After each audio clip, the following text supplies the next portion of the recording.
দর্শক ভাই বোনেরা, আসসালামু আলাইকুম। আজকে হচ্ছে জুলাইয়ের 8 তারিখ 2026। রাস্তার প্রশ্ন বলি।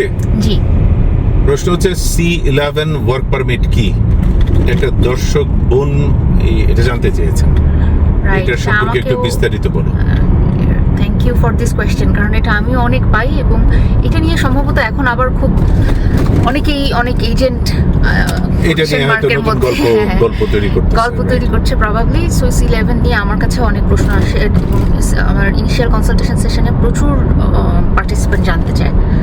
C11 ওয়ার্ক পারমিট হচ্ছে একটা LMI এক্সেম্পট ওয়ার্ক পারমিটের কোড। সব LMI এক্সেম্পট ওয়ার্ক পারমিট যখনই এটা LMI এক্সেম্পট হয় তখন একটা নির্দিষ্ট কোডের আন্ডারে বা ক্রাইটেরিয়ার আন্ডারে তো ওয়ার্ক পারমিটটা ইস্যু হবে। যেমন আমরা জানি ইন্টারন্যাশনাল স্টুডেন্টদের স্পাউসরা বা ফরেন ওয়ার্কারদের স্পাউসরা যখন ওপেন ওয়ার্ক পারমিটের জন্য আবেদন করে তাদেরটাও তো LMI এক্সেম্পট, ফলে তাদেরও কিন্তু একটা কোড আছে C41, C42। সেই রকম C11 হচ্ছে তাদের জন্য এলিজিবল, মানে যারা এলিজিবল হবে তাদের জন্য প্রযোজ্য। কোন ক্ষেত্রে? যারা কানাডাতে বিজনেস এস্টাবলিশ করছে বা করবে। যেমন এই যে আমরা এই মুহূর্তে অ্যালবার্টা রুরাল এন্টারপ্রেনিউর স্ট্রিম নিয়ে কাজ করছি। এই স্ট্রিমটাতে একটা পর্যায়ে এসে যখন প্রভিন্স একসেপ্ট করে নেয় বিজনেস প্ল্যান, তখন তারা একটা ওয়ার্ক পারমিট সাপোর্ট লেটার পাঠায়।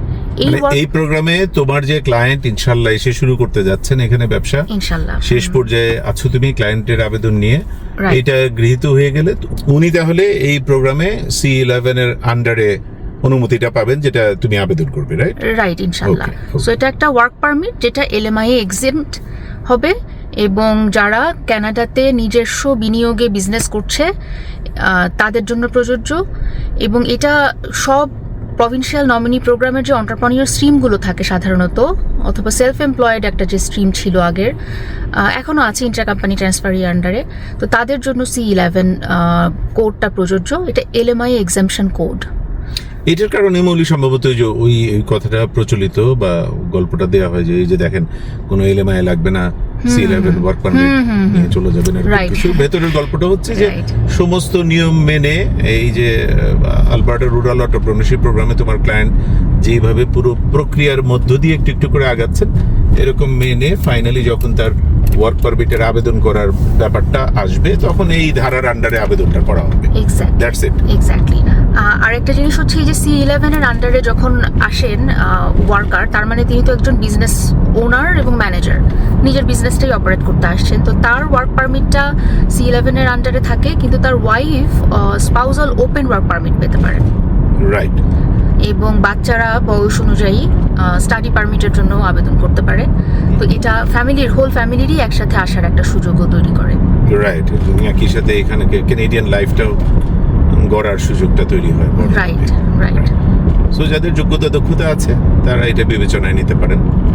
এগেন ঘুরে ফিরে তো সেই বিজনেস এন্টারপ্রেনিউরশিপ এবং আলবার্টার রুরাল প্রোগ্রামই এখন কানাডায় সব থেকে সস্তা এবং অপেক্ষাকৃত সহজ ইনভেস্টমেন্ট প্রোগ্রাম, রাইট? এবং ওদের কমিউনিটির সংখ্যাও মনে হয় বেড়েছে।